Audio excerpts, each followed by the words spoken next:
Hello mga kabibig! Welcome back sa ating bagong YouTube channel. Ito ang pinakamaingay nga YouTuber sa balat ng YouTube.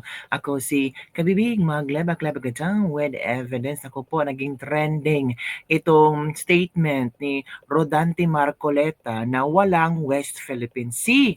Naku po, bakit nasabi yan ni Rodante Marcoleta? Kahapon kasi sa isang hearing ng TRICOM ay nagsalita si Rodante Marcoleta tungkol sa mga fake news at binigyan niya ng example itong West Philippine Sea. Sabi ni Marcoleta na there is no West Philippine Sea. Ito ang sinasabi ni Sagip Representative Rodante Marcoleta sa padinig ng Kamara kaugnay ng fake news sa social media. Anya naging vulnerable ang publiko dahil hindi na ipapaliwanag sa kanila ang complications sa maritime dispute.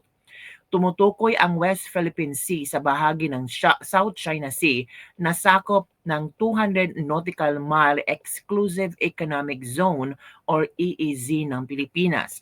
Sa ilalim ng UN Clause, ang EEZ ang bahagi ng karagatan kung saan may eksklusibong karapatan ang isang bansa sa mga yaman nito. Nagsimula ang opisyal na paggamit ng gobyerno ng terminong West Philippine Sea sa ilalim ng isang administrative order noong 2012. Layo nitong igiit ang karapatan sa soberanya ng Pilipinas sa ilalim ng international law.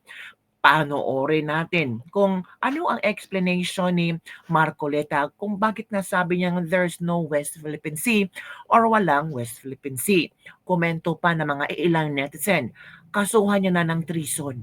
Hala ka mga kabibig. Panoorin natin si Rodante Marcoleta at unawain natin ang kanyang statement. Baka meron din siyang pwedeng i-share sa ating lahat mga kabibig. Okay? Let's watch this video from Marcoleta. Sabi mo kanina, we must empower our people. Tama naman yun. We have to enlighten our people because if our people are able to distinguish what is fake and what is true, sila lang, they can always repel. Maski na konting tulong lang. Halimbawa kanina, sabi ni Chair Dan, ang problema natin is the West Philippine Sea. Sabi natin, But sinong agency ng government ang nag-empower sa ating mga kababayan para malaman nilang complications ng West Philippine Sea?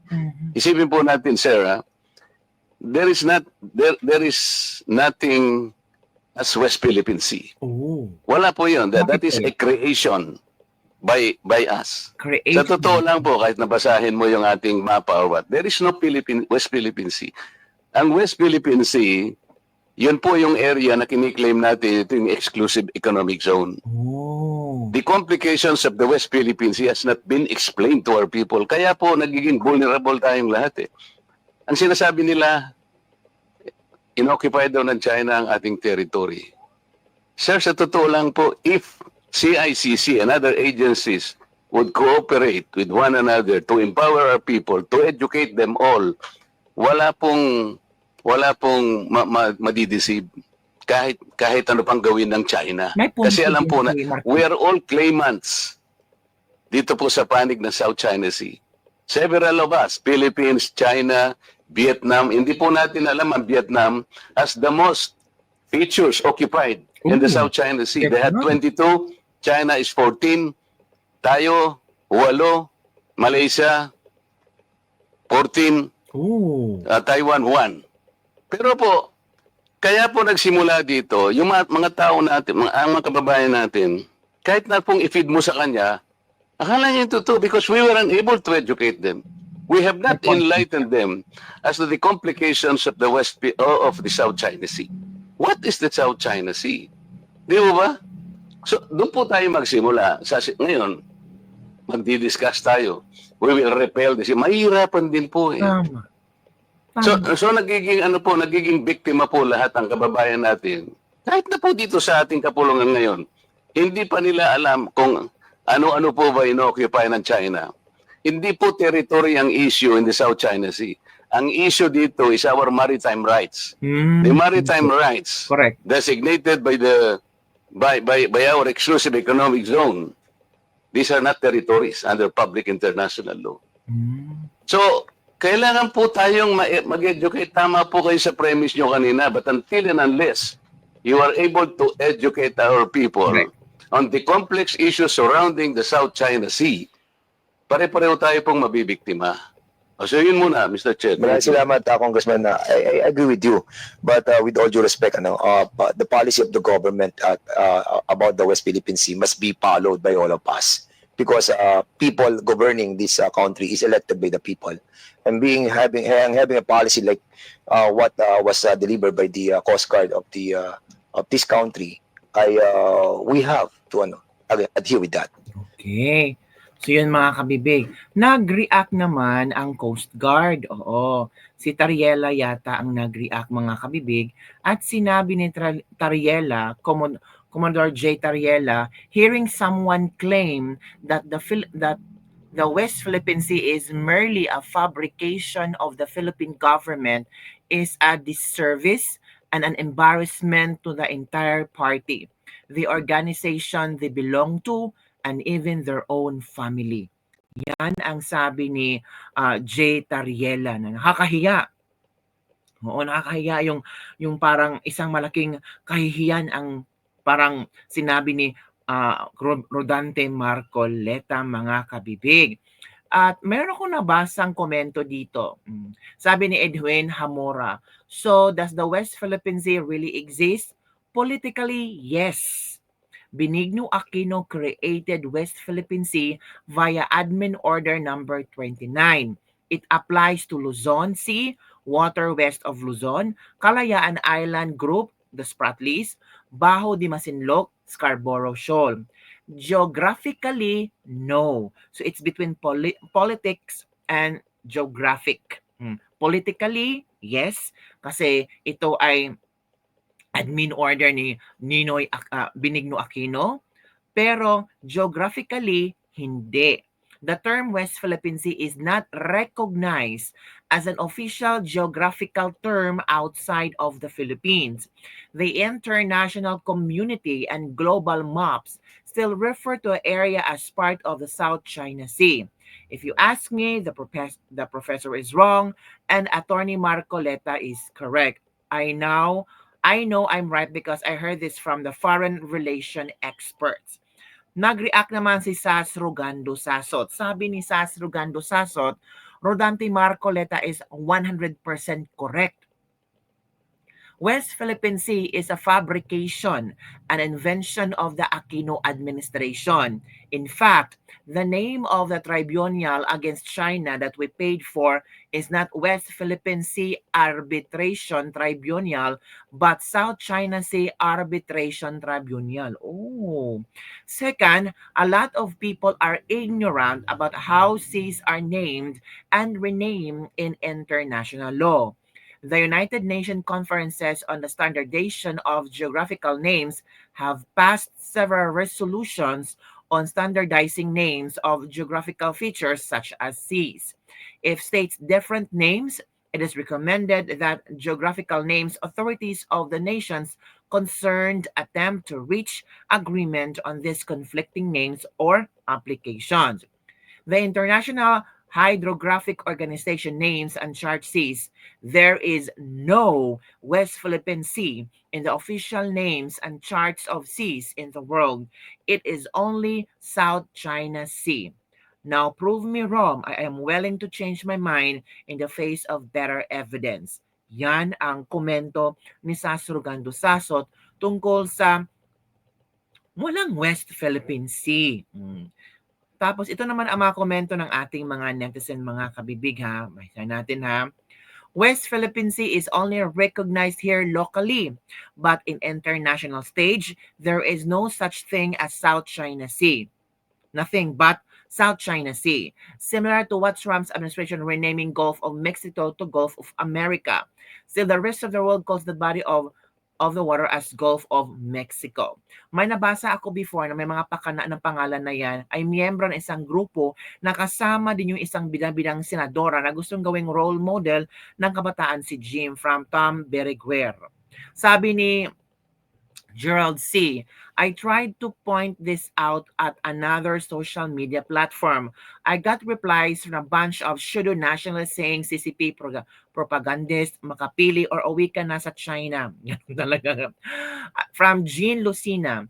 Unfortunately, because of the statement of Congressman Marcoleta, he is being bashed and maybe not good for his senatorial bid.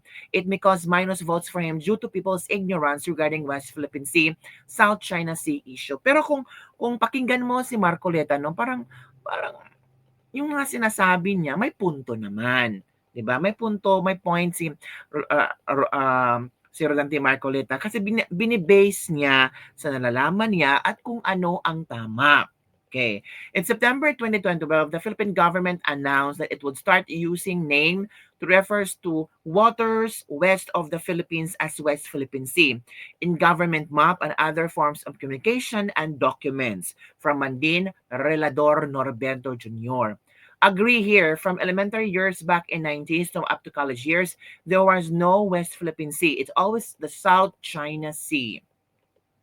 Yes, indeed. Yan ang totoo. Hindi yan ibig sabihin na pabor China yan. Talaga ang nasa mapa, makikita lang talaga sa mapa ang Spratly Island and Scarborough Shoal. Pero yung official name na West Philippine Sea, wala talaga yan sa mapa. Tinawag na lang na West Philippine Sea siguro kasi nasa west ang Spratly Island at Scarborough. Lagi kaming dumadaan dyan sa South China Sea talaga. Madadaanan mo kahit mag-order ka pa ng chart sa UKHO, walang West Philippine Sea sa mapa. Yan, kay 4 times 9 system. So yun po ang komento ng mga netizen. Okay.